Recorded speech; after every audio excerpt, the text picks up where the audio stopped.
इस वीडियो में हम बात करेंगे पेपर प्रेजेंटेशन टिप्स के बारे में। इस वीडियो में मैं आपको 6-7 ऐसे टिप्स दूंगा जिसके ज़रिए आप अपने आंसर राइटिंग को इम्प्रूव कर सकते हो ऑन स्पॉट एंड एग्जामिनर को इम्प्रेस कर सकते हो, क्योंकि आंसर राइटिंग एक ऐसी चीज़ है जिसके ज़रिए एग्जामिनर इम्प्रेस होता है, उसकी टाइमिंग बचती है कॉपी चेक करने की एंड जिसके रिटर्न में वो आपको फेवर्स देता है एडिशनल मार्क्स के तौर पे। फॉर एग्जांपल किसी क्वेश्चन में आपके अगर 5 में से 4 साढ़े 4 नंबर बनते हैं, तो चूंकि आपने प्रेजेंटेशन बढ़िया किया है तो वो वहाँ पे 5 भी दे सकता है।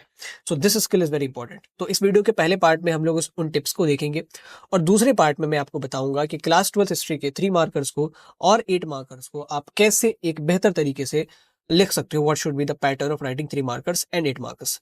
Starting with the tips for beautiful presentation. सबसे पहले आपको क्या करना है, बेसिक चीजें हैं, कोई बहुत ज्यादा एक्स्ट्रा ऑर्डिनरी चीजें नहीं है जिसको करने में बहुत समय लगे।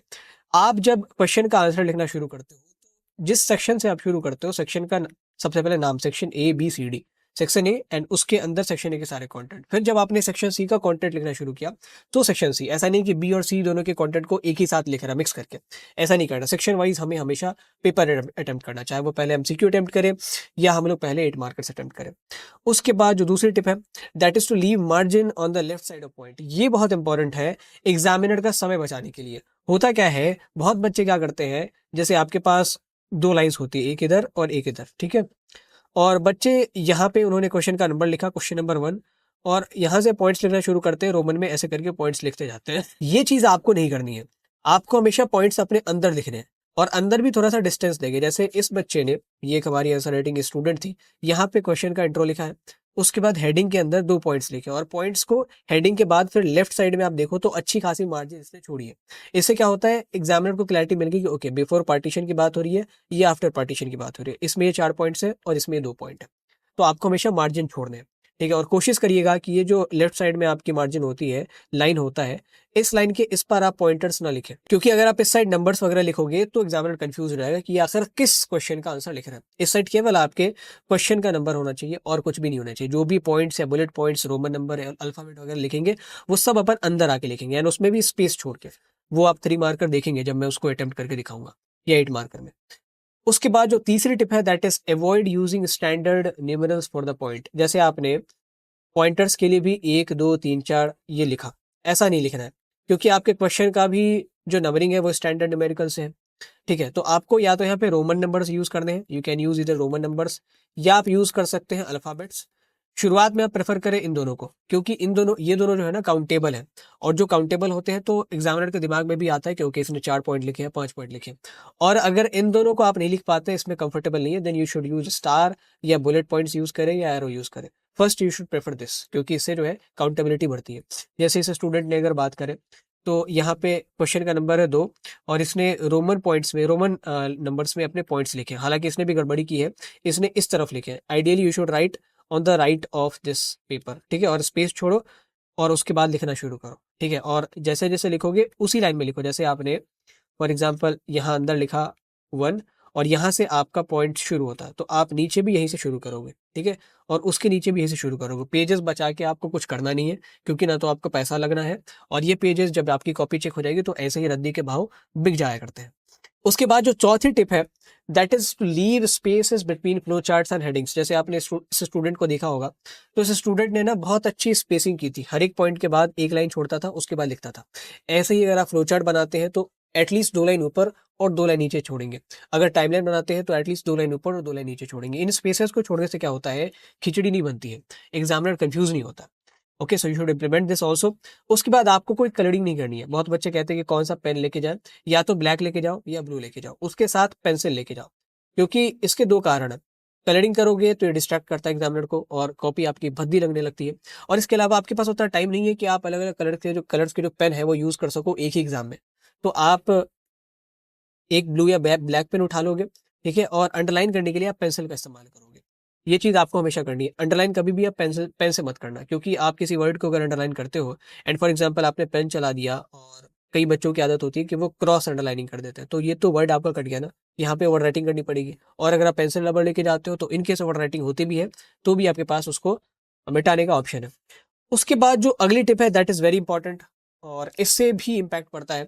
जब भी आप एक क्वेश्चन का आंसर खत्म करते हो ना, you should make a finish line, ठीक है। और उसके बाद हम लोग अगले सवाल का, जैसे यहाँ से यहाँ तक हमारा क्वेश्चन नंबर 1 था, हमने फिनिश किया, उसके बाद एक लाइन खींच देंगे, या तो रूलर से खींच लो, रूलर भी लेके जा सकते हो आप एग्जाम में, तो स्केल से खींच लो, या ऐसे ही खुद से ही बैलेंस करके खींच लिया, ठीक है।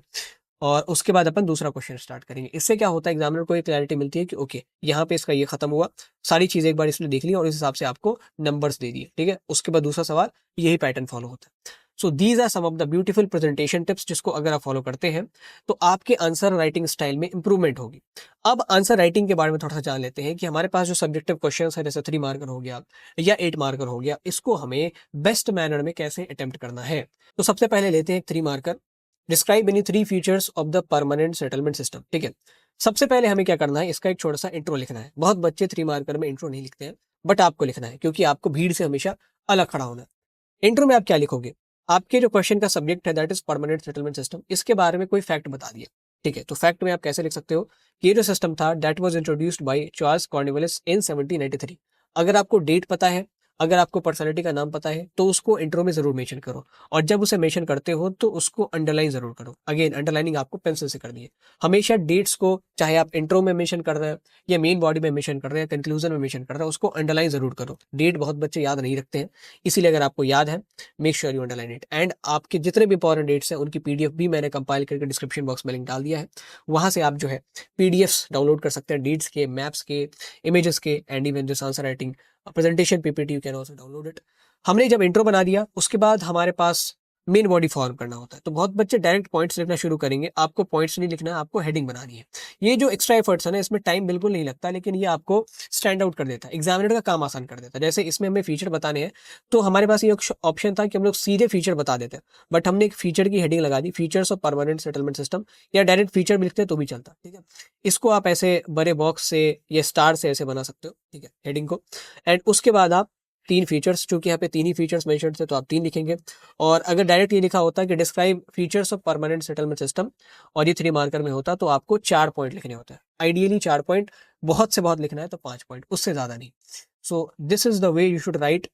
और 3 मार्कर, सबसे पहले इंट्रो लिखना है, फिर हेडिंग बनानी है, और उसके बाद आपको पॉइंट्स में आंसर लिखने हैं, पैराज में आंसर नहीं लिखने। और वेर एवर पॉसिबल आपको चीजें अंडरलाइन करनी है, ठीक है। ये सारे फीचर्स थे तो इनको आप अंडरलाइन कर सकते हो, और आपके आंसर में अगर किसी स्पेसिफिक पर्सनैलिटी का नाम है तो उसको अंडरलाइन कर सकते हो, अगर डेट का मेंशन है तो उसको अंडरलाइन कर सकते हो। अब आगे बढ़ते हैं, 8 मार्कर कैसे अटेम्प्ट किया जाए उसको देखते हैं। 8 मार्कर को देखिए, उससे पहले मैं आपको बता देना चाहता हूं कि blade runner is going to come up with amazing contents for the CUET. इसलिए आप में से जितने भी लोग वीडियो देख रहे हैं एंड जो सीयूटी का एस्पिरेंट है, make sure you hit the subscribe button. आप सब्सक्राइब किए बगैर अगर चले जाओगे, you are going to miss out on many of the videos. अब बात करते हैं 8 मार्कर कैसे अटेम्प्ट किया जाए। तो सबसे पहले क्वेश्चन लेंगे। इस सवाल में देखो, कई बार ना 8 मार्कर में एक प्रॉपर 8 मार्कर होता है जिसमें बहुत भारी आंसर लिख सकते हो आप, और कई बार 2 छोटे छोटे 3 मार्कर को मिला के भी 8 मार्कर बनाया जाता है। ये सवाल कुछ वैसा ही है। इसमें सबसे पहले आपसे रीजन पूछा गया है परमानेंट सेटलमेंट लगाने का, और दूसरे क्वेश्चन में, इसी सवाल में दूसरे पार्ट में पूछा गया है कि जमींदारियों का ऑक्शन क्यों होता था, ठीक है। तो उस हिसाब से हम लोग आंसर लिखेंगे। सबसे पहले हमें लिखना है एक इंट्रो, और ये जो इंट्रो है थोड़ा सा बड़ा होना चाहिए। 3 मार्कर का इंट्रो अगर आपकी हॉरिजॉन्टल बुक की कॉपी है तो 1 से 1.5 लाइन की चलेगी, लेकिन अगर हम 8 मार्कर की बात करें, लॉन्ग आंसर क्वेश्चन की बात करें, तो आपका जो इंट्रो है वो 2 से 3 लाइन का होना चाहिए, ठीक है। इंट्रो में अगेन हमारा जो क्वेश्चन है उसके सब्जेक्ट के ऊपर बात करेंगे। अगर परमानेंट सेटलमेंट सिस्टम के ऊपर आप बात कर सकते हैं तो आप उसके ऊपर बात कर ले, अगर आप बंगाल के जमींदारी के ऊपर बात कर सकते हैं तो उसके ऊपर बात कर ले। जो भी चीजें आपको पता है उसको आप 2 से 3 लाइन में लिखेंगे। उसके बाद इसमें हमसे पूछा जा रहा है reasons for introducing the permanent settlement system. तो एक तो तरीका ये होता है कि हम एक ही बार में सारे रीजंस लिस्ट डाउन कर देते हैं। हमने क्या किया, अलग अलग रीजंस को अलग अलग हेडिंग बनाई उनकी, और उसको एक फ्लो चार्ट में तब्दील कर दिया।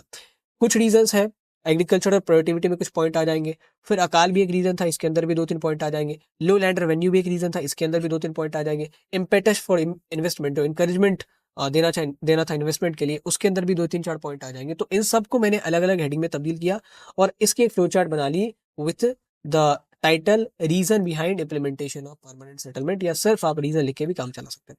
तो आप इस टाइप का फ्लो चार्ट बनाए, या इस टाइप का एरो बनाए, या आप ऐसे भी बना सकते हैं, इसमें आपने रीजन लिख दिया और ऐसे करके आप जो है अलग अलग रीजंस को लिस्ट डाउन कर दो। तो दैट इज अपॉन यू, आप किस में एफिशिएंट हो। उसके बाद एक एक करके आपको सारी हेडिंग्स के अंदर पॉइंटर्स लिखने हैं। सबसे पहले लो एग्रीकल्चरल प्रोडक्टिविटी, अभी जो हेडिंग्स है इसमें भी हमने देखा रोमन लेटर्स यूज किए हैं, स्टैंडर्ड न्यूमेरस नहीं यूज किया है।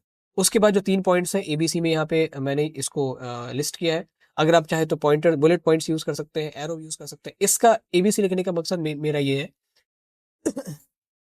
एबीसी लिखने का मकसद मेरा बेसिकली ये होता है कि ये काउंटेबल है, एग्जामिनर को पता चल पाए कि ओके इसमें 3 लिखा है, इसमें 2 लिखा है, इसमें 3 लिखा है, तो कुल मिला के 8 पॉइंट तो पहले 3 हेडिंग से हो गए। और अगेन जब आप हेडिंग लिखते हो उसके बाद लेफ्ट साइड में आपको मार्जिन छोड़नी है, फिर पॉइंट्स लिखना शुरू करना। पेजेस की चिंता बिल्कुल मत करो, बहुत पेज है सीबीएसई के पास। उसके बाद अकाल वाला हेडिंग हो गया, फिर लैंड रेवेन्यू वाला हेडिंग हो गया। इसके बाद अगेन हमारा एक और हेडिंग है, that is impetus of investment. तो यहाँ तक जो हमारे सारे रीजंस हमने एक्सप्लेन कर दिए, उसके बाद एक छोटा सा कंक्लूजन डाल देंगे, his because of these reasons permanent settlement system was implemented in the region of Bengal. यहाँ पे हमारे क्वेश्चन का पहला हिस्सा होता है खत्म। अब हम लोग आगे बढ़ेंगे, जमींदारी के ऑप्शन को देखेंगे। तो यहाँ पे मैंने एक बुलेट पॉइंट लिया है और जमींदारी के ऑप्शन की हेडिंग लगा दी है, इसको भी आप अंडरलाइन कर सकते हैं। और यहाँ पे जो 4 रीजंस है इनको मैंने इस टाइप के फ्लो चार्ट से लिस्ट किया है।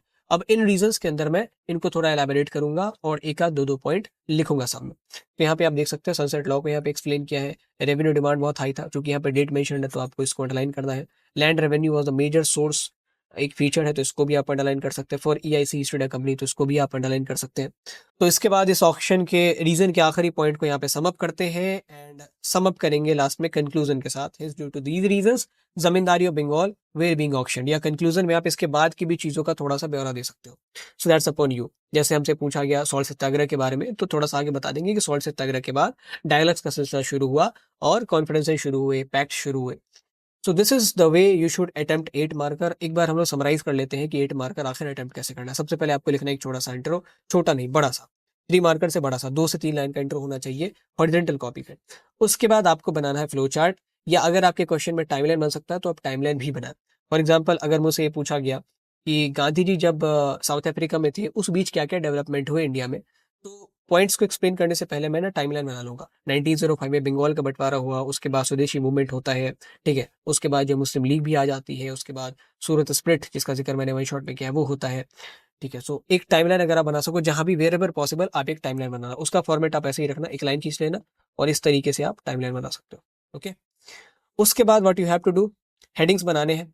आप अपने पॉइंटर्स को अगर हेडिंग में कैटेगराइज करोगे तो बड़ा अच्छा लगता है दिखने में भी, और जनरली भी आप पॉइंटर्स डाल सकते हो, कोई मसला नहीं है। जैसे ये सारे रीजंस जो मैंने लिस्ट डाउन किए इनको मैं इकट्ठे भी कर सकता था, बट जब मैं पॉइंटर डाल देता हूँ ना, हेडिंग डाल देता हूँ ना, तो इससे फायदा ये होता है मेरा, एग्जामिनर को ये पता चलता है कि ओके इस बंदे में क्लासिफिकेशन स्किल है, दैट मीन्स इसने डीप में जो है चीजें स्टडी की है। एंड एग्जामिनर के लिए कॉपी चेक करना बड़ा आसान हो जाता है, उसको टाइम कम लगेगा। और हमारी जो मेन मंशा है यही होनी चाहिए कि हम कम से कम अपने कॉपी पे एग्जामिनर को रखें, क्योंकि जितना कम टाइम वो हमारे कॉपी पे देगा, अगर हमने पूरा लिखा है तो हमारे मार्क्स अच्छे होने के चांसेस उसमें बढ़ जाते हैं। हेडिंग के बाद आपको लिखना है main points, and main points के बाद आपको कंक्लूड करना है एक कंक्लूजन के साथ। तो this is the way you should attempt 8 marker. 3 marker कैसे करना है वो हमने देख लिया, और इसके साथ जो हमने शुरुआत में टिप्स देखी थी, अगर आपने उसको इंप्लीमेंट कर लिया, ट्रस्ट मी आपको पूरा स्कोर करने से, 80 आउट ऑफ 80 स्कोर करने से कोई भी नहीं रोक सकता। That's all from this video, me Sudhanshu signing off. And अगर आपको किसी भी टाइप की पीडीएफ चाहिए, डाउनलोड करें हमारे ऐप को, वहाँ पे फ्री सेक्शन मटेरियल में, फ्री मटेरियल सेक्शन में जाके आप बीएल निंजा फोल्डर में जाके जिस भी सब्जेक्ट का जो मटेरियल चाहिए सारी चीज़ें उपलब्ध है। अगर आपके लास्ट टाइम पे कुछ क्वेरीज हैं तो भी आप हमसे ऐप के चैट सेक्शन में पूछ सकते हैं। I will be available there for 24/7। And इसके बाद सीयूटी की तैयारी के लिए भी make sure you hit subscribe button, क्योंकि बहुत सारे अमेजिंग कॉन्टेंट्स अभी हम लोग लाने वाले हैं। So all the best for history exam, take a good care of yourself.